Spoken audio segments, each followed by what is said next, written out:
مشاہد ابو داور طیالسی نے شعبہ سے انہوں نے یونس بن عبید سے روایت کرتے ہوئے بیان کیا، یونس نے کہا عمر بن عبید معروف متزلی جو پہلے حضرت حسین بصری مجلس میں حاضر رہتا تھا، حدیث کی روایت میں جھوٹ بولا کرتا تھا۔ صحیح مسلم حدیث نمبر 67۔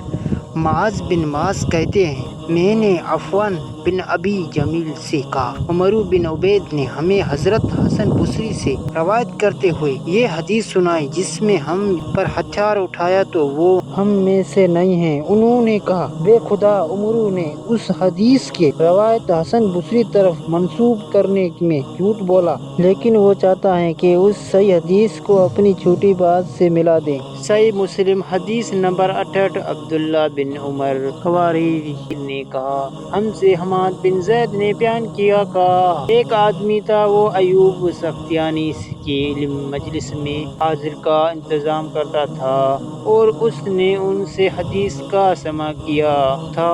ایوب نے اسے غیر حاضر پایا کر اس کے بارے میں پوچھا تو لوگوں نے بتایا جناب ابو بکر ایوب کے کنیز وہ عمر بن عبید سے منسلک ہو گیا ہے۔ حماد نے کہا ایک دن میں ایوب کے ساتھ تھا، ہم صبح سویرے بازار کی طرف گئے تو اس آدمی نے ایوب کا استقبال کیا۔ ایوب نے اسے سلام کہا اور حال حوال پوچھا، پھر ایوب کہنے لگے مجھے یہ بات پہنچی کہ تم اس آدمی کے ساتھ منسلک ہو گئے ہو۔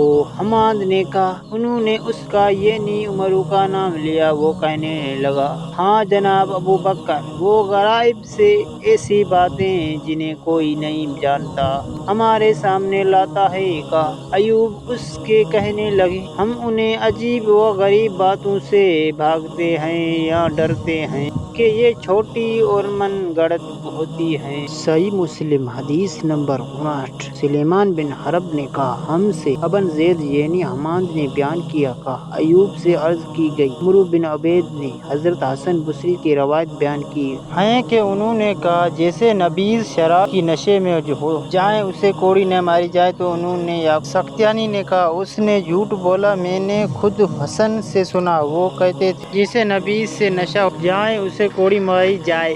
صحیح مسلم حدیث نمبر 70۔ سلام بن ابی مطیع کہتے ہیں جناب ایوب سختیانی کو یہ خبر پہنچی کہ میں عمر بن عبید کے ہاں درس میں جاتا ہوں، تو ایک دن وہ میرے پاس آئے اور کہا تم نے غور کیا ایک ایسا آدمی جس کا دین پر تمہیں اعتبار نہ ہو، تم اس کی حدیث پر کیسے اعتبار کرو گے؟